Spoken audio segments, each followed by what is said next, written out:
Hey y'all, welcome back to my channel.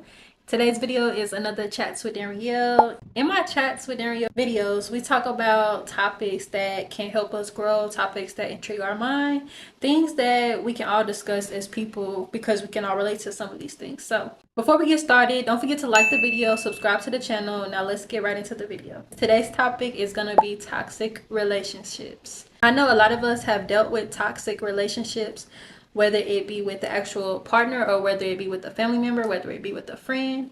It can be with anybody. A toxic relationship can be with anyone. It can be with your boss. Like, it doesn't matter. Today's video, I want to talk about what a toxic relationship is, what it can consist of, and like how God wants you to go about it. So I want to start with the definition of the word toxic. What is toxic? Toxic is poisonous. It is very harmful. It can be unpleasant, and it can be insidious.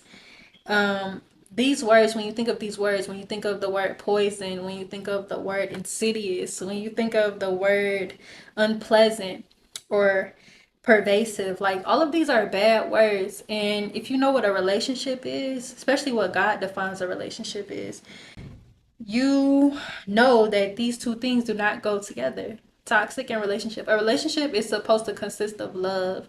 It's supposed to consist of unity.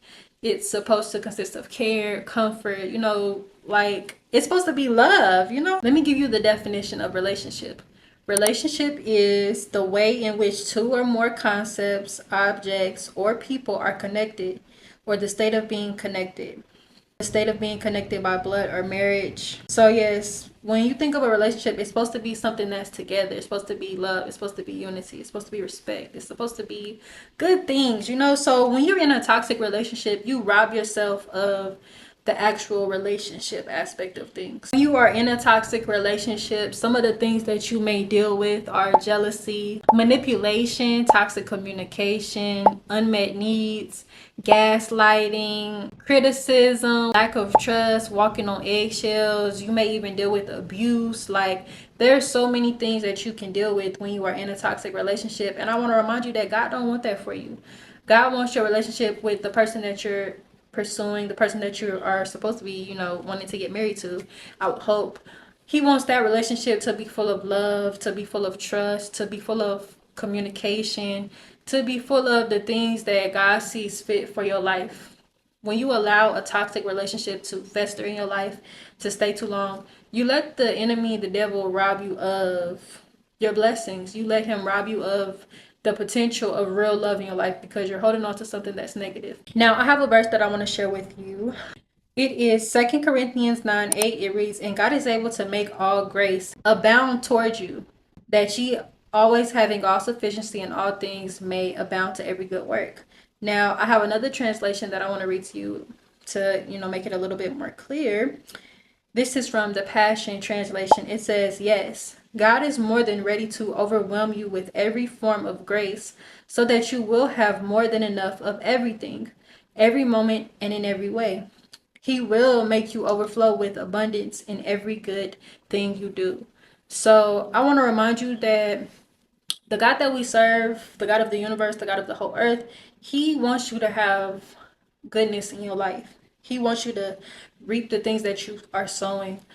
So often, so many good people, they get into relationships with a person who is not good for them, and they let that person rob them of life. It's so important that you don't allow this to happen to you, because if you are a good person, if you are a person of the light, you are someone who loves, you are someone who is genuine, you're someone who cares, you're someone who has a heart for even bad people.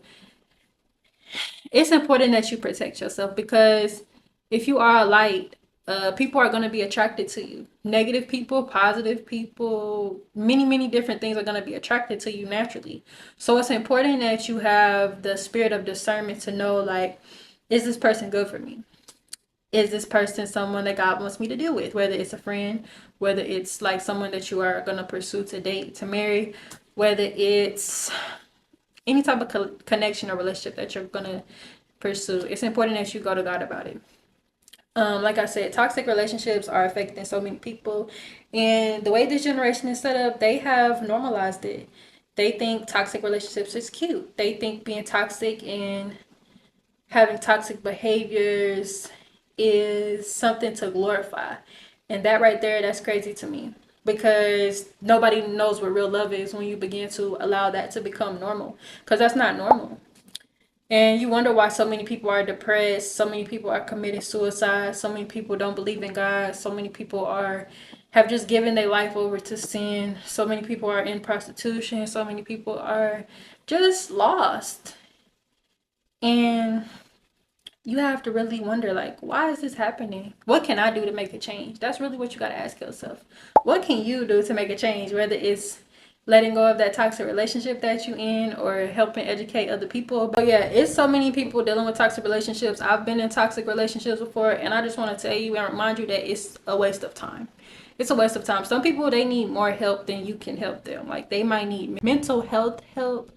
They may need deliverance from demons. Like, you never know what people are going through. So it's just so important that you do not spend too much time in a toxic relationship. And some relationships turn toxic, so you have to know when it's time to cut it off. Like, you can be with a person, and at first they were nice to you, at first they were kind to you, at first they really did love you, at first they really did care about you, but as time went on, they may have changed. Something may have happened in their life to make them toxic, or they may have began to show their true colors. Like, you never know with people. But once you begin to identify, like, you know, this person is not giving me the love that I deserve, because in that verse, God says you deserve love. He says that you deserve grace, you deserve every good thing, and he loves you. Once you begin to realize that that person is no longer bringing that to the table, it's important that you cut that off. If you are in a toxic relationship right now as we speak, it's important that you reevaluate things. Some people, they may be in a relationship because the person is providing for them. You know, they're getting some type of benefit from the relationship, whether it's money, whether it's their physical need. I don't know, like, you may be benefiting something from the relationship. I want to remind you that God is greater than those things that you're getting from that toxic relationship. God can provide you everything that you need. You just have to take a step out on faith and just trust him. And if you are being a toxic person, it's important that you look in the mirror and just begin to work on yourself, because it's so many things that you can work on within yourself. Like, people are so set out to be in a relationship or to chase this dream, that dream. Like, it's so important that you also take the time and effort to work on yourself, because there's a lot of things that a person can do to heal themselves. There's a lot of things that a person can work on within themselves, whether that's therapy, whether that's exercising and their diet, whether that's getting spiritually more deeply connected with God, whether that's growing in your education. It's so many things that a person can do for self. And it's so important that you be in that place that you are always trying to grow and become more than what you are already are. Always be striving to, you know, break barriers and get to that next level. But yeah, toxic relationships are not cute. They are not fun. They are not right. Like, if you are dealing with someone who is toxic, or even if it's a friend, I want you to have a conversation with them and be real in that conversation and put everything on the table. Like, make a list of what's not good, what's toxic, what's right, and then just come to them with a real conversation. And if they don't want to, you know, like, compromise on anything, then it's time for you to walk away. Like, let them go. I hope that you enjoyed this video. Next week we will have more chats with Danreael. If you have any comments that you want to comment in the comment, make sure you leave your comment. Also comment any topics that you think would be good to talk about. I pray that this video blessed you. I love you. God bless you, and I'll see you next time.